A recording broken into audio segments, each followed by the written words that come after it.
Welcome to Think Big with Dan and Qasim. Join hosts Dan Melnick and Qasim Masood as they explore big ideas, limitless possibilities, and engage with visionaries, entrepreneurs, and thought leaders who dare to dream big, get inspired, motivated, and find practical tips for personal growth. Think big, dream bigger, and ignite your potential. Welcome to Think Big with Dan and Qasim. Our guest today is Andy. So Andy, if you want to go ahead and introduce yourself, tell us where you live and what you do. Yeah, Andy Rhodes, the owner of High Altitude Recruiting. We're based in Denver, Colorado. We are a recruiting agency that supports organizations who need headcount, whether it be mid-manager up to C-suite. That's awesome. So I'm just curious more about your background. How did you kind of get into this space in the first place? I actually left college. I was in physical therapy school. I think you and I both went to UWM and got the fortunate opportunity to not only work on a rehab unit, but quickly figured out 5 years into the 7-year program, it wasn't for me. So I actually left and went to work for an organization that was recruiting physical therapists into travel positions. And so these PTs were going to like cover maternity leave or going to hard to fill hospitals in like the middle of nowhere, Alaska, doing 3-month location trips. And really enjoyed it, but there wasn't like a long-term future. So jumped into human resources and ultimately kept landing back into recruitment and just really enjoyed it. Got recruited into an agency that asked me to recruit executives, so directors and above. Did that for 10 years. Basically started off as just an entry-level recruiter, ran operations for the organization, and then last year launched my own company. Awesome. So I'm just curious, like when you were doing recruiting, obviously there's many different components, like you said. I mean, C-suite, different niches. So what have you kind of focused on in terms of like how you helped your clients? Yeah, so ultimately, like 90% of our business comes in the food and beverage and CPG space. But for us, like we're a really culture-led, talent-driven recruiting agency. So it's not just hey, we're going to spend 30 minutes and then present a candidate to a client. It's, hey, we put 90 minutes into a candidate, reevaluate their entire resumes and career into a nice published document that we hand over to hiring teams. And we really do our job on due diligence, right? We have a 100% retention rate last year with everyone that we hired. We have a 96% fill rate. And I think it's because we do lead with culture in the interview process. We reformat all companies' job descriptions because it's the first digital handshake you have with an organization. So Dan, if I come to you with like a standard bullet point job description, you're like, okay, cool. I know the role, but you don't really know the company. So we lead with onboarding a client saying, hey, give us pictures of the organization. Tell us about your culture. Tell us about your gaps. And we're going to lead with that because I always tell people, if you're hiring a CFO, for example, a CFO is usually capable of doing a CFO's job. So let's tell them more about the organization, the team, the person they're going to work with and for before they even get to the hey, what's the day-to-day of a role, right? And I feel like when we lead with that, we just get better candidates and they understand the roles a lot better as well. That's awesome. And I guess in terms of, vertical, are you guys kind of industry agnostic or like what do you focus more on? So like I said, 90% of our industries right now, it just fell into the food and beverage CPG space. So we work with clients like Nike, Whirlpool to Amy's Kitchen, Traditional Medicinal, Bobo's Oat Bars. Like we have some really fun brands. We are industry agnostic though, right? Every once in a while, I'll have a client come to me saying like, I need this. And it's a very specific or niched position. And I'll often say, I can probably connect you to a recruiting partner that'll be better suited for this particular role. We're not in every search to just make money or hire the most expensive piece of talent. We need the client to ensure that they're getting their money's worth. So every once in a while, something will be extremely niche that comes to us. We hand off because we have a lot of partners. But we're pretty much industry agnostic. Makes sense. And in terms of like within food and beverage, you kind of focus more in the Colorado area or nationwide? Like what does that kind of look like for you? We have an international footprint actually. So there's a lot of companies here in Colorado, but I would say a handful of our business comes in Northern California. There's just a really great little network of organic food and beverage companies that started up, and one board member talks to another, and then all of a sudden, we're the recruiting partner of choice. But we've got clients in Israel, the Netherlands, and one of our partners or clients is opening an office in UAE. So right now we're really focusing on kind of that Middle Eastern footprint, and we're starting to recruit over there, which is a completely different world and a completely different culture.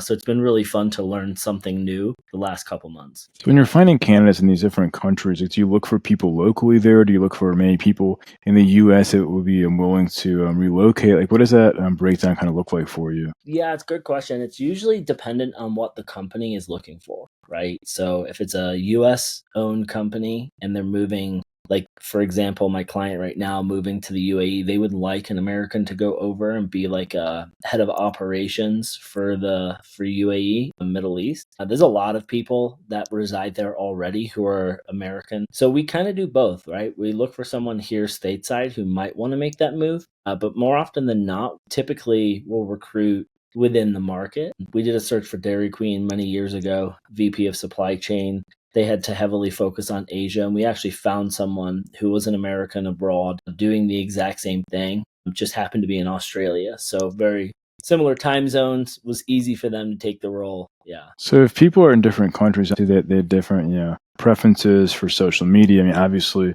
in 2025, many people are finding jobs on LinkedIn. So what does that look like internationally? Or do you guys also use like other channels besides LinkedIn? We actually use LinkedIn to network and recruit, but we never post our jobs. So we're never actually putting them on job boards or posting them on things like Indeed, unless the client is required to do so. And typically for private organizations, they're not. So we never actually post the roles, but we do use LinkedIn pretty heavily to recruit. There's a back-end recruiting software called LinkedIn Recruiter.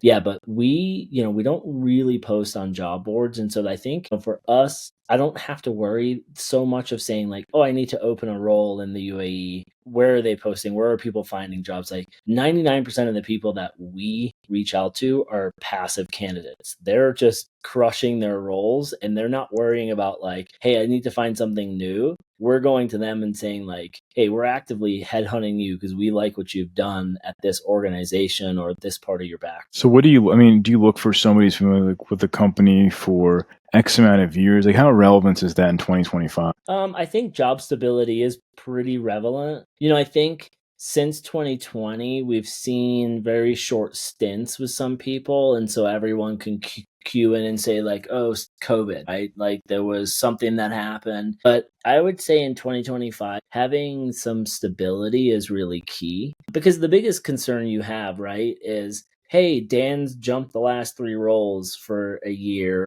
Is he going to spend more than a year in the organization? Because we have a year-long guarantee. So if the candidate leaves the role, like we have to refill it for free. So for us, finding someone with some longevity is good. Every once in a while, you'll see that individual who will have the titles where they're like moving upwards, and that you see maybe a year to 2 years in each role. If that's the case, then it's having that conversation up front with them of like, hey, tell me about what's next in your career journey. And then you can kind of ascertain like, is this person now looking to settle or are they still trying to bump, and make that run? Yeah. So I would say like, if you're out there and you're looking progress your career, every once in a while, just having that stability is good. For sure. I mean, obviously now, the job markets are always changing. So I guess like, what are you seeing from your perspective? Like, what does a job market look like, especially within food and beverage, C-suite? Like, what does that kind of look like for yeah. It's slowed down. I think there's a lot of uncertainty with the tariffs right now. And I think the uncertainty comes from just everything happening like next day. There's no lead in. So a lot of organizations, like we had 3 clients, the start of the year were, hey, we're going to add 6 headcount. They've had 0 because they've got a director of operations who can do everything. So we're seeing just a lot of budget allotment moving into like savings rather than spending. So it's a tough market right now. I think also with the invention of AI being a little bit more hands-on with applicant tracking systems, it's really difficult for people to get their resumes seen, passing like the robot to get to the human. So it's a really tough market right now. It really is. I think we're starting to see like an uptick in certain industry, but for I think a few months we were seeing tech kind of make a move in the opposite direction, and then the graph went down again. So it's a really tough market for everyone, recruiters, candidates, and companies in the CPG and food and beverage space. So in terms of the AI side of it, obviously there's kind of like two components, right? Like you have the one AI that's kind of looking at resumes and CVs, but you also have people using AI for the resumes and CVs. So how do you kind of like balance those things out to actually make sure that when you're applying that it can actually be seen by the company or the recruiter? Yeah, so it's kind of there's two answers to this question. So first, if you're an active candidate, remove all graphics, images, and logos from your resume because it confuses the AI bot, and it just confuses everything that's being parsed over. I always tell people, like, if you're applying for like a project manager role, ensure that you put the keywords of project manager or PM or PMP in your resume. Same with like if you're a VP of finance candidate or director of FP&A, lead with like keywords that actually match the job description. And I tell people the job description is your biggest cheat sheet because it's going to outline everything that you need to do the role. Oftentimes, and especially with systems like Taleo, Greenhouse, you'll upload the job description in, and then the AI bot will like parse what's in that job description to match it to resumes. So you have to kind of first get past the parse of like, just like I said, no graphics, no logos, and just make it clean and simple. You can always Google like ATS resume templates. Oftentimes there are companies out there that say, hey, if you're applying for a role at Taleo or with a company that's using Taleo, use this format for your resume. Yeah, so I always tell candidates just keep it clean, keep it simple, and make sure your keyword search, because I know that that's what they're looking for right now. That's the big buzz. I also tell people, like, if you apply for a role at, let's just say like Nike, right? And you want to be the director of marketing or brand management or something, go on LinkedIn and hunt the hiring manager. Like, make their job easy, right? Like, if I reach out to you, Dan, and I'm like, hey, I just applied for the brand management role and you're the director of brand management, you're probably going to be my boss. And how great would it be if you look at my background, you're like, oh, Andy looks really good for this. You're bypassing waiting for your recruiter, you're bypassing the HR team, maybe the bot that's like reading the resume, and you might be like, yeah, let's talk tomorrow. So I always tell people, like, bypass that. So for, if I'm a recruiter and I'm starting to see, if I get 10 resumes, I can now tell which ones are like ChatGPT created and which person has said, take my resume and match it to the job description. It's becoming very clear who's doing that. So honestly, Dan, if I get 10 resumes, I would guess 5 have been put through ChatGPT. And honestly, it's like a massive turnoff right now because you're not being original. You're not being thought provoking. You're just kind of using AI to cheat the system. And I don't think there's anything wrong with it, but it is what it is, right? It's kind of a turnoff. And as a recruiter, you give a resume 10 seconds. And the things that I look for are, what's your current title? How long have you been in the role? And then I'm jumping down to your first couple bullet points and just reading through. And if I just see like long-winded AI written bullet points, I'm not impressed, right? But if I see like, hey, bullet point number 1 is Dan managed a team of 7, and it kind of lists what their responsibilities or titles are. And bullet point number 2 says Dan managed a P&L or a budget of X million revenue. Now I'm like past the 10 seconds. I'm looking at your resume being like, oh, hey, I can see your scope and scale, right? So I tell people, like, it's good if you want to get, put the job description into ChatGPT and say, like, pull the 5 most like used keywords on this job description and then bring them over to your resume. I think that's the best way to do it. But don't just put your resume through ChatGPT and say, match my resume to this job description, because it's becoming very clear that you're not putting effort in. Makes sense. So obviously now we're at the halfway point here of 2025. So what are you most focused on, towards the end of this year?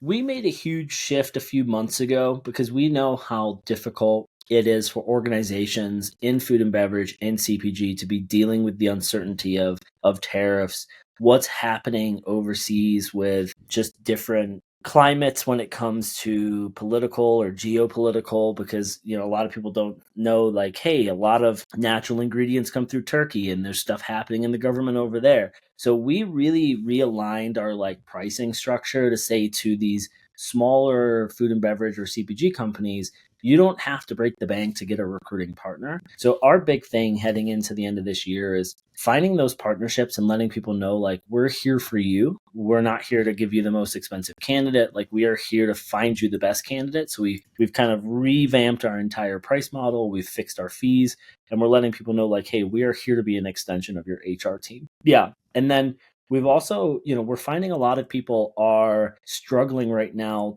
to find work. And so a couple of friends and I that used to work together, all recruiters, put together this guide to let you know, like, hey, how do you build your resume from start to finish to not only hopefully overcome the robots who are starting to read your resumes, but also, like, how do you catch the attention of those hiring managers and recruiters? That's awesome. So, if you could go back in time to before you started this business, what is the one biggest piece of advice that you wish you knew? Wow, that's a really good question. The biggest thing for me, and I didn't know this heading into recruiting, was like how many other recruiters I would partner with and find as like leaning, as people I could lean on for advice. And so really it's the network of people I assumed were my competitors, but they've actually turned into like partners, right? Where I can reach out and say, hey, I'm doing this. What do you think? Or can you take a look at this? Or I'm working on this search. It's kind of shitty right now. What could you do to support? Hey, are you using this system? And I get the same. I mean, I woke up this morning to a message from a guy on LinkedIn who said, hey, I saw your post. Why did you post this? And I was like, what do you mean? And then it was clarity of like, well, does it help you get better candidates? And I was like, oh, okay, like giving him some advice. And he's a competitor of mine, but it's just like, I didn't think heading into building this business from an operational standpoint, I think I went a little too crazy to start with what are all the tools online that can make my job easier, when really all you need is a Google spreadsheet, a phone, and LinkedIn. Yeah, that makes sense. Awesome. That's really good advice. So, if somebody watching this wanted to reach out to you or wanted to work with you, do you mind sharing your website, social Yeah. media, I guess best ways to get in contact? Yeah, LinkedIn is just Andy Rhodes. Our company is High Altitude Recruiting, so highaltituderecruiting.com. And then we're on Instagram with the same handle, just High Altitude Recruiting. Yeah, please reach out if you need any help. We're always here. Well, Andy, thanks so much for your time today. Thanks, Dan.